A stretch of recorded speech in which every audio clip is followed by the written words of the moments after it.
Nada que vale deja de costar. Todo lo que cuesta es lo que vale. ¿Qué? ¿Es tan difícil realmente entender qué es lo que determina el valor de las cosas? Amigos, hoy quiero hablarles del valor. La economía, podemos decir de forma sencilla, es la manera en que las personas intercambiamos las cosas que hacemos. En el sistema actual, por ejemplo, podemos intercambiar cosas por dinero y después intercambiar ese dinero por otras cosas. Explica cómo. El dinero se cambia por productos y servicios. O también podemos intercambiar dinero por cosas y después intentar cambiar esas cosas por un poco más de dinero del que teníamos antes y obtener una ganancia. Supongamos entonces que yo quiero participar de la economía. Como no puedo fabricar todas las cosas que necesito para vivir, pienso en algo que yo pueda hacer para intercambiarlo por dinero y después ese dinero intercambiarlo por cosas que yo necesito. Entonces decido hacer, por ejemplo, alfajores. Fabrico los alfajores y me pongo un puesto que diga alfajores 500 pesos. Obviamente nadie me va a comprar porque los alfajores están carísimos. ¿Por qué nadie compraría un alfajor a 500 pesos? Primero que nada porque puedo ir al kiosco y comprar uno por 50, que también es carísimo, pero convengamos que es un precio que aceptamos que está bien para algo como un alfajor. Es que 500 pesos es un precio que está muy mal para un alfajor, es absurdo, pero no es absurdo pensar en una camisa que valga 500 pesos o en un libro que valga 500 pesos. Esto es súper obvio, pero ¿por qué es así? Saquemos el dinero de en medio por un momento. ¿Aceptarías cambiar una camisa por un alfajor? Obviamente no, una cosa vale muchísimo más que la otra. En todo caso, podrías en alguna circunstancia aceptar intercambiarme una camisa por una cantidad de alfajores, tantos alfajores como para igualar el valor de la camisa. Pero convengamos que este tipo de trueque en realidad es ridículo. Nadie fabrica alfajores para intercambiarlos por camisas, ni nadie fabrica camisas para intercambiarlas por alfajores. Bajo un mecanismo de este tipo sería imposible el intercambio generalizado de productos, porque ¿cuántos alfajores tendría que hacer yo, por ejemplo, para intercambiarlos por una casa? ¿Y para qué le servirían a la persona que quiere vender una casa esa cantidad de alfajores? En la sociedad capitalista en la que vivimos no se produce para la propia satisfacción. Es decir, yo no hago docenas de alfajores para comerlos yo mismo. Y además, de ninguna manera podría yo producir o fabricar alfajores, toda la comida que necesito, mi ropa, mi casa, mis libros, una computadora, una bicicleta o lo que sea. En el capitalismo se produce para el intercambio, es decir, mis alfajores los fabrico para ser vendidos, para intercambiarlos, son una mercancía. Y para que sea posible que todas las cosas se puedan intercambiar entre sí sin tener que recurrir a este tipo de trueques ridículos, utilizamos una mercancía que nos sirve como medida del valor de las demás, el dinero. El dinero. Pensemos en cualquier mercancía, alfajores, libros, computadoras, pares de zapatos, clases de piano. Para saber cuánto valen, tenemos que establecer relaciones entre ellas. Si vemos que un alfajor cuesta 50 pesos y un libro cuesta 500, podemos decir que un libro cuesta lo mismo que 10 alfajores. Y ahí es donde está la clave, cuesta lo mismo. ¿Cuesta lo mismo qué? Cuesta lo mismo hacerlos, cuesta lo mismo fabricarlos, cuesta lo mismo producirlos. Cuestan la misma cantidad de trabajo. Esto parece muy lógico. Valen más las cosas que cuesta más hacer y valen menos las cosas que cuesta menos hacer. Pero la cantidad de trabajo no cambia según quién lo hace. Supongamos que la fábrica de alfajores, con la tecnología de la que dispone, puede producir un alfajor cada 30 segundos. Pero yo, que no tengo tecnología y los haría de forma artesanal con mis manos, cada alfajor me puede llevar 5 minutos.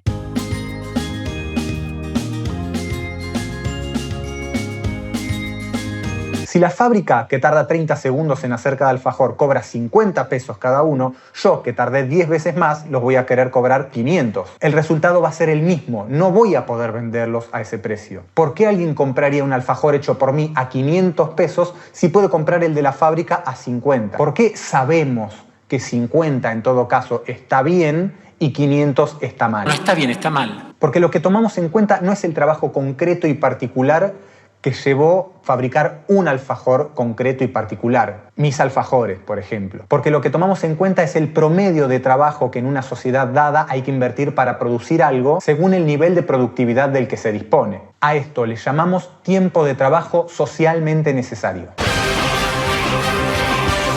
En este punto nos damos cuenta que hay cosas que todavía no consideramos. La más importante es que los productos, alfajores, libros, computadoras, no importa, no salen de la nada. Además del trabajo humano, hacen falta elementos para producir esas cosas. Para hacer un alfajor hace falta dulce de leche, harina. Para hacer una computadora hacen falta, bueno, ingredientes mucho más complejos todavía. Azúcar, flores y muchos colores. El valor de un alfajor o de una computadora, entonces, incluye el valor de esas cosas que hacen falta para producirlas. No importa si se produjeron en otro momento o en otro lugar. Pero si seguimos retrocediendo nos vamos a encontrar con que hay cosas que se necesita usar que no provienen del trabajo humano, sino de la naturaleza. No hay manera de producir nada sin tomar algo de la naturaleza. La harina para hacer un alfajor se extrae de una planta y los componentes de una computadora se fabrican utilizando derivados del petróleo, metales y otras cosas. Estos fueron los ingredientes. Pero dijimos que el valor de las cosas está determinado por el trabajo humano necesario para hacerlas. ¿Qué pasa con las cosas que produjo la naturaleza? ¿No tienen valor? Pongámoslo así. El oro, el litio, los metales, el petróleo, el maíz, lo que sea. No nos sirven si no podemos acceder a ellos, extraerlos y llevarlos al mercado. Al petróleo hay que sacarlo de abajo de la tierra. Compañía perforadora inclinada Burns. El maíz hay que cosecharlo. Bolden. El valor de esos elementos entonces es el valor de su obtención, el trabajo humano que cuesta sacarlos de su estado original. Pero cualquier cosa que haya sido hecha con trabajo humano tiene valor. Si yo invierto 100 horas de trabajo en producir una escultura horrible, Gladys, say hello to your new home. ¿ya por eso tiene valor en el mercado? Obviamente no, pero ¿por qué esto, por ejemplo, sí lo tiene? Porque existe una condición, y es que esa cosa que se produce para tener valor tiene que servir para satisfacer una necesidad. Por eso puede ser algo material o no, como un corte de pelo, una clase de inglés, o incluso puede ser algo que satisfaga una necesidad muy absurda.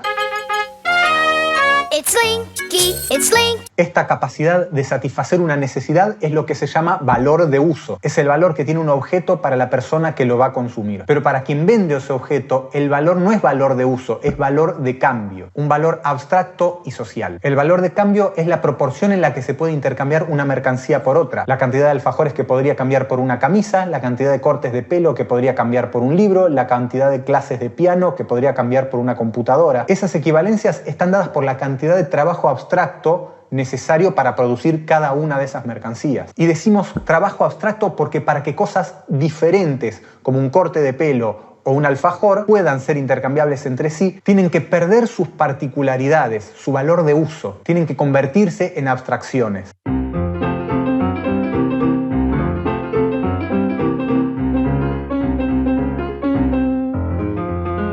Si yo fabrico alfajores para comerlos yo mismo, para mí tienen un valor de uso, que es alimentarme. Pero si fabrico más alfajores de los que yo puedo comer, ya no me sirven para comerlos, ya no tienen valor de uso. Me sirven para intercambiarlos con alguien para quien sí tengan valor de uso, que sí los necesite para comer. Es decir, se convierten en equivalentes de otras cosas, pierden sus cualidades específicas y concretas, se abstraen. Ojo, cuando decimos se pierden sus cualidades específicas, se pierden para el que las vende. Pero una mercancía, para poder intercambiarse, tiene que tener valor de uso para alguien, tienen que ser necesitadas por alguien. Aunque sea el estúpido ese que se compró la banana pegada con cinta en la pared. Según la ley del valor trabajo,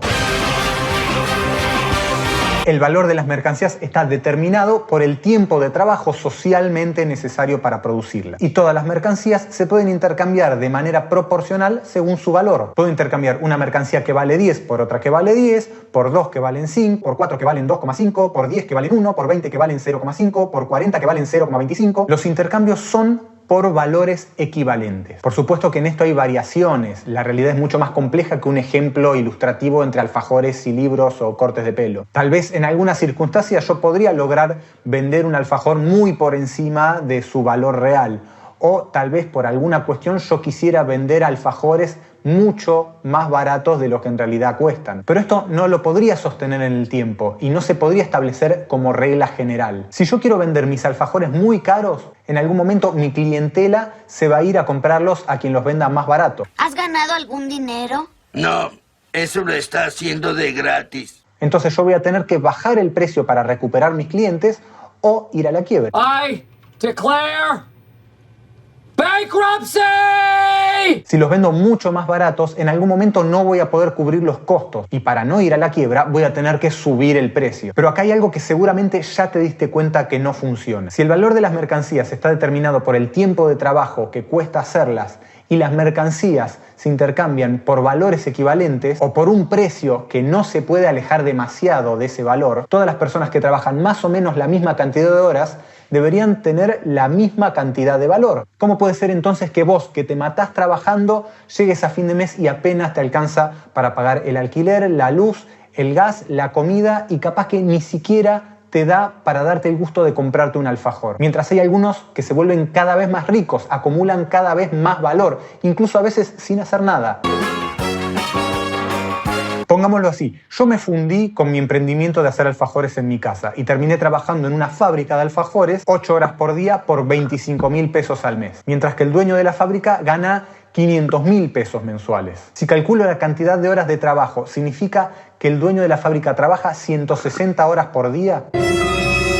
¿Es que yo soy un tarado que solo me da el cuero para trabajar 8 horas por día y otro puede trabajar 160? Imagínate ahora el dueño de una multinacional que ni siquiera sabe qué pasa, ni qué se fabrica en sus diferentes fábricas, ni qué se hace en sus diferentes sedes. ¿Qué tienen de diferente conmigo, con vos o con cualquier persona normal que trabaje? Porque a algunos les alcanza, les sobra y hasta tienen cada vez más. ¿Será que vos no te esforzás lo suficiente, no tenés la inteligencia necesaria, te falta voluntad, te falta ambición? ¿Cómo es posible que algunas personas puedan acrecentar su riqueza de manera exponencial mientras la mayor parte de la humanidad vive siempre igual o a veces cada vez peor? En definitiva, ¿cómo se hace el truco que yo decía al principio de una vez terminado el intercambio quedar con más dinero del que tenía cuando empecé? No me hice rico firmando cheques, señor. Bueno, de eso vamos a hablar en nuestro próximo video. Si vemos que un libro... Nada que vale deja de costar. Todo lo que cuesta es lo que vale.